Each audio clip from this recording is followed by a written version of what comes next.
유류분 반환을 청구하는 사건입니다. 앞에 유류분 좀 어려웠었는데요. 이 뒷부분의 유류분 그래도 우리가 많이 봤던 내용이고 거의 조문의 하나입니다. 자, 유류분 반환 청구권의 소멸시효 완성 여부인데요. 유류분 반환 청구권 소멸시효 언제 완성되는지 한번 보겠습니다. 일단 조문 보시죠. 1114조에 보면요. 공동상속인이 아닌 3자에게 증여가 됐다라면요. 1년 전에 한 것이면 맞죠? 1년 전에 한 것이에요. 그러니까 1년보다 더 됐으면 이 사람한테 이제 돈 달라고 못해요. 다시 유류분 반환 청구를 못하죠. 하지만 1년 전에 한 거라도 맞죠? 이제 좀 달라요. 1년 전에 한 거예요. 공동상속인이 아닌 제3자한테도 증여한 거라도 1년 전에 한 거면 원래 못 받지만 유류분해 청구 못하지만 1년 전에 한 거라도 이 사람이 악이었어요. 따지고 보면 뭐가 악이냐면 당사자 쌍방이 증여 당시에 증여자와 수증자가 유류분 권리자에게 다시 말해서 유류분 청구할 수 있는 배우자나 저기 상속인들이죠. 이 사람들에게 손해를 가할 것을 알고 증여했다라면요. 유류분 반환 청구가 허용된다라는 겁니다. 손해를 가할 것을 어떻게 알았냐? 그 내용들이 조금씩 나와요. 증여 당시에 자, 법정 상속분의 2분의 1을 원래 유류분으로 청구할 수 있죠. 내가 만약에 1,000만 원을 받을 수 있으면 실제로는 2분의 1인 500만 원을 유류분으로 청구할 수 있다는 거예요. 그때 갖는 배우자나 직계 미속이요. 공동상속인으로서 유류분권자가 되리라고 권리자가 되리라고 예상할 수 있다라면 그 경우에 제3자에 대한 증여가 이게 유류분 권리자인 배우자나 자기 아들들에게 손해가 가할 것을 알고 행해진 것이라고 보기 위해서는 맞죠? 이게 이제 악이죠. 맞죠? 손해를 가할 것을 알고 증여했다라고 보려면 이제 무슨 요건이 필요하냐? 첫 번째, 쌍방이 증여 당시에 증여 재산의 가액이 증여하고 남는 나머지 증여자의 재산의 가액을 초과한다는 점을 알았던 사정 더하기 엄청 엄격해요. 장래 상속 개시일에 이르기까지 이 사람이 죽고 상속을 돼야죠. 나중에 상속될 거 아니에요. 죽으면 그때까지 피상속인의 재산이 증가하지 않으리라는 점까지 예견하고 증여를 해야 된대요. 엄청 엄격하죠. 이걸 어떻게 다 합니까?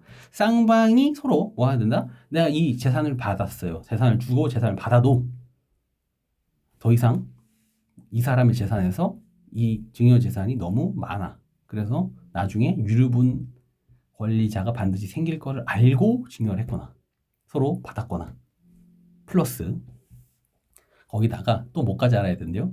장래 상속이 됐을 때 그때 피상속인 죽은 사람 증여자죠. 증여자의 재산이 아버지의 재산이 더 증가하지 않을 것까지 알아야 된대요. 얘라 이거까지 어떻게 다 합니까? 그러니까 거의 안 된다라고 보시면 되는데 22년에도 이 판결이 나왔다는 거 반드시 알아두셔야 됩니다.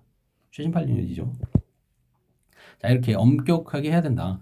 공동상속인 아닌 제3자의 증여 수증에 대해서 유류분반을 청구하려면 1년 전에 것까지 1년까지는 되는데 1년 전 걸 추가한 그 유류분 반환에 청구를 하려면요. 재산으로 청구하려면 결국 이렇게 엄격하게 입증이 돼야 된다라는 거 반드시 알아두셔야 됩니다. 뿐만 아니라니까요. 플러스에 플러스 되셨죠? 자, 그래서 상속의 개시와 반환하여야 할 증여 또는 유증을 한 사실을 안 때부터 언제? 안 때로부터 1년이요. 되셨죠? 1년 내에 하지 않으면 시효 소멸한다. 1117조에 나와 있습니다. 그러니까 결국 1년입니다. 안 때부터 1년이죠. 자, 이 사실을 안 때라는 건 그러면 뭐냐? 언제냐? 기산점인데요. 이 사실을 안 때는 증여 또는 유증이 있었다는 사실 및 또는 미지요 및 또는이 아니죠. 플러스 반환까지 할 것이야 됨을 안 때까지라고 봐야 돼요. 아, 있었다, 유증했다라는 사실 그리고 반환까지 알아야 한다. 되셨죠? 엄격해요. 엄격 플러스. 되셨죠? 요 때부터 1년 유류분 반환 청구 가능하다라는 거죠. 그러니까 이거는 약간 좀 밀어주는 거예요. 이게 반환해야 될 것이면 몰랐었어요. 하면 1년의 기산점이 생기지는 않는다라는 거죠. 되셨죠? 그러니까 유증이 있었다는 사실뿐만이 아니라 당연히 더하기 그것이 이 사람이 반환해야 되네? 라는 것까지 알아야지만 그때부터 1년의 기산이 된다라는 겁니다. 그때부터 1년 안에 유류분 반환 청구를 해야 된다라는 거고요.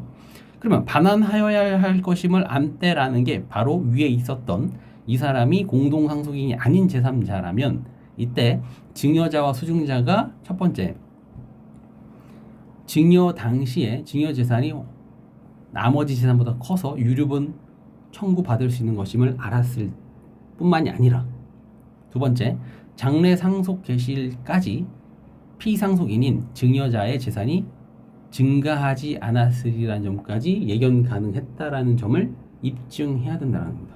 그게 바로 반환하여야 할 것임을 안때라는 뜻이에요. 됐죠? 엄청 엄격하게라고 보시면 돼요. 다 플러스 플러스입니다. 또는이 아니에요. 플러스고 플러스니까 엄격하게 계산을 할 수 있다라는 겁니다. 엄격한 요건 하에 엄격하게 요건이 된다. 되셨죠? 이렇게까지만 알아두시면 될 것 같습니다. 여기까지 할게요.